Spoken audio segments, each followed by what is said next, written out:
Hello guys! Hello. This is for Virgo. Virgo, welcome dito sa aking channel, Kapalaran 888. Welcome guys. Alamin natin kung anong messages, energy gabay para sa lahat. Okay.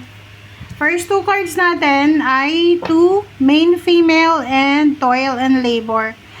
Ay nako Virgo, babae ka ba? May single ditong Virgo. Single, babae na Virgo. Na parang ano siya, wala siyang balak mag-asawa, magkaroon ng relasyon kasi nakafocus lang siya sa kanyang trabaho.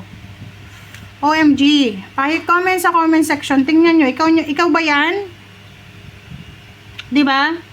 Meron ditong Virgo na wala na siyang oras para sa kanya. Kung may asawa ka, boyfriend, girlfriend, nakikita ko wala na kayong oras para sa relationship nyo kasi busy kayo sa pagtatrabaho or kung may negosyo ka sa negosyo.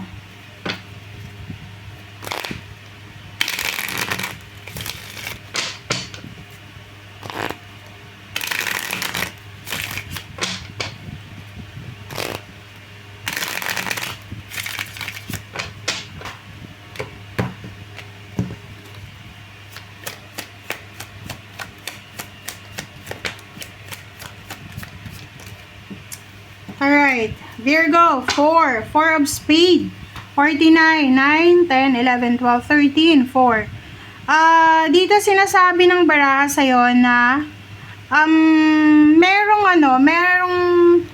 nagmamasid sa'yo. Maybe there's a stalker ka. May stalker ka ba?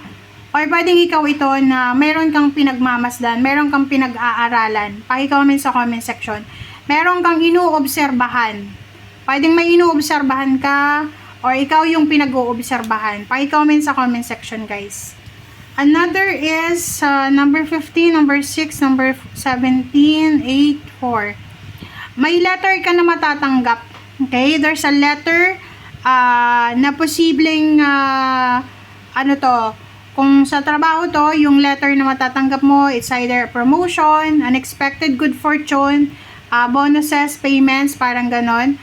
Or posibleng promotion siya. Another dito sa fish, sinasabi ng barahan na ito yung nagsisimbolize ng good fortune din and going with the flow. So, sinasabi na kung ano man daw yung nangyayari sa'yo sa ngayon, Virgo, just go with the flow daw. Okay? Nakikita ko dito may Virgo na pwedeng may trabaho ka na, pero mas interesado ka pa sa ibang trabaho. Or, meron kang binabantayan. Or, meron kang inoobserbahan. Katrabaho mo ba yan? Or, pwedeng love life yan. Kung may asawa ka, binabantayan mo yung social media ng iyong asawa. Okay, so, Hierophant and the Devil. Hierophant and the Devil.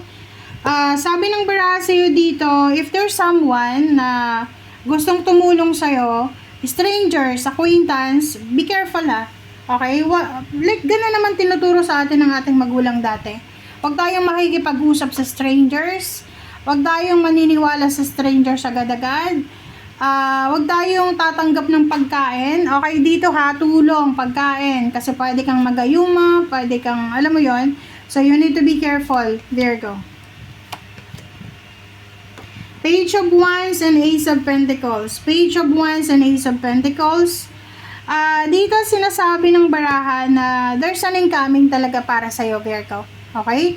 Prepare yourself. Prepare your physical body, kasi sa future, and maybe next year or next years, pwedeng nasa ibang bansa ka na, or nasa ibang trabaho, or nasa ibang kumpanya ka na. Or iba na yung source of income mo, or nagnenegosyo ka na.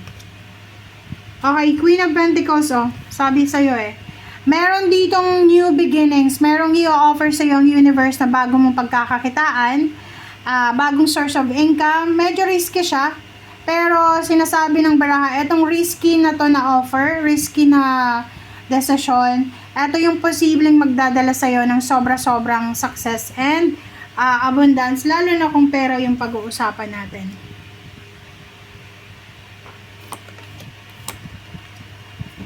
Okay, next is the Wheel of Fortune and Nine of Cups. Sa usaping love life naman, Virgo, merong magbabago. Magbabago yung mindset mo about love life. And if you're married in a relationship, magiging maayos yung takbo ng relationship nyo. Yung pagbabago sa relationship nyo, dahil yan sa may isa sa mga wini-wish nyo together na magtatagumpay or makakamit nyo, parang gano'n, di ba? Pag may couple na may mag-boyfriend, girlfriend, or mag-asawa na mayroon kayong wish, like for example, baby, or like for example, pareho yung wish nyo na sana ma-promote kayo, so na-promote kayo pareho, so yun yung pwedeng maging rason. Magbabago yung schedule nyo, yung mga routine nyo, pero masaya kayo, parang gano'n. Sabi ng Pentacles, sabi ng baraha sa'yo dito, there's a big celebration ka na pinaplano, Virgo. So, sinasabi dito na kailangan mo daw na maghintay, mag-ipon, magtiyaga. Kumbaga, kung alam mo na mayroon kang inihahandang celebration, big or small, dapat ready ka sa finances. Okay? Queen of Swords, this is your direction. Sabi na eh. Isang exciting na pangyayari ang posibleng darating sa'yo, Virgo. Sabihin na natin love life, sabihin na natin na trabaho, negosyo, or pera. Basta exciting to.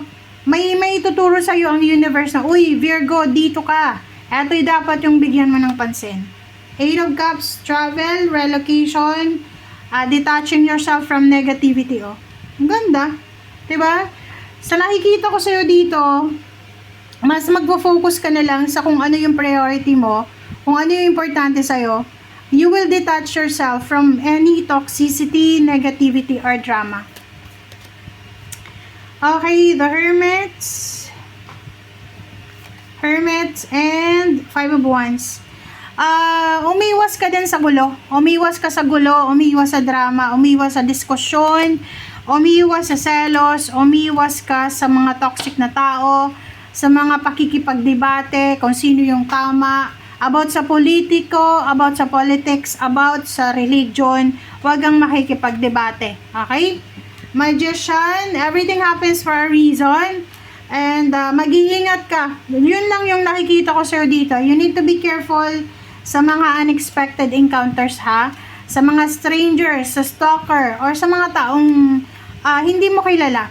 Huwag kang agad-agad mag-a-add sa mga social media, makikipag-usap, ibibigay yung buong pangalan mo, birthday mo, ganyan. Kasi, kung makikita mo dito, love life siya, pwedeng, in terms of love life, gustong makipagrelasyon sa'yo, ay yun pala ay may asawa, or yun pala ay pinagpupustahan ka lang. Okay? Thank you guys. Bye!